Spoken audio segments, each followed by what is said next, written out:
Well, I was asked if I was ever going to be left out in the forest for a long time, what would be one of the mainest survival pieces that I would have out there with me? Well, I'm going to be straight up with you.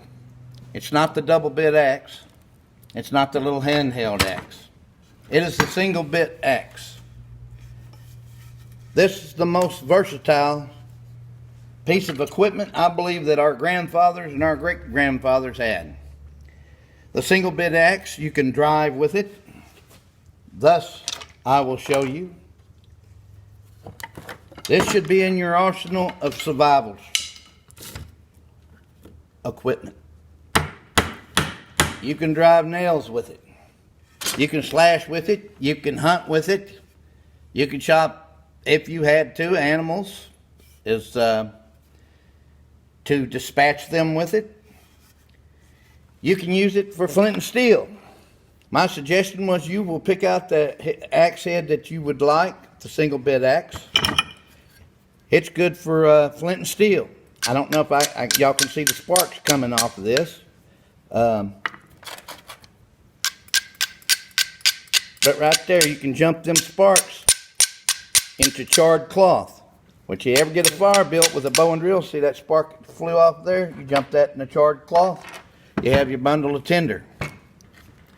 You can use it to split wood with. But my suggestion right off the bat is, if you're out there with your survival head, your axe, if you can tote your axe, that's even better.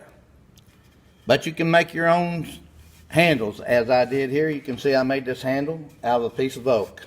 All you got to have is a pocket knife or a buoy or whatever. But this is one of the most survival pieces of equipment that you can have. It's versatile. I don't know which one come out first. But anyways, if you can see, if you have a sharp axe, look here. Look how it cuts that leather. Look here, rope for lashings. It will cut big, thick rope. If your axe is sharp, it will cut poles, lodge poles, in case you want to make a small teepee. It'll cut poles to build you a lean-to. Or if all you got's a tarp, you can cut you a pole, put it between two trees and stretch your tarp at an angle. And build you a fire in front of it and survive and get out of the cold. This is endless. You can use it to make snare triggers. You can cut,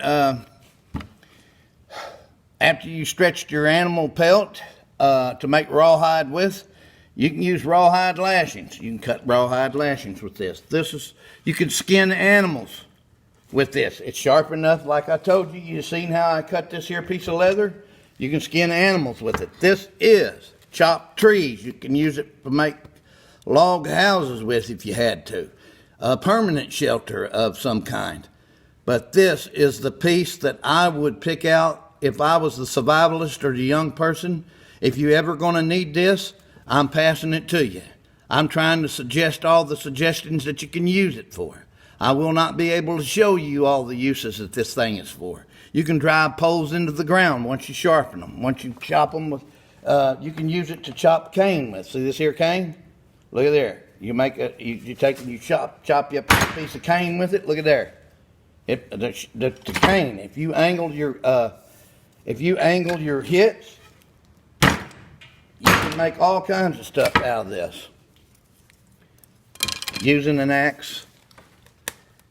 So I'll keep you safe. I'll keep you surviving. I'll keep you eating. This baby right here is better than a hammer. You can drive with it. You can cut with it. But you don't want to use the double bit axe. You want the single bit axe because you can drive and cut and chop and slice with it. This is the most versatile piece of equipment I believe that our grandfathers and great grandfathers had that come over here. And I'm just sharing it with you and passing it down to you. There's many more uses for a single bit axe, but I don't have time to tell you. I don't want to make the video too long. Anyways, keep slamming and jamming. I'll keep you eating, surviving. I'll keep you fishing and hunting. and we will survive. Wildman out. Slamming and jamming. Remember, that's the versatile piece of the survival equipment for the young survivalist and young people. Wildman out.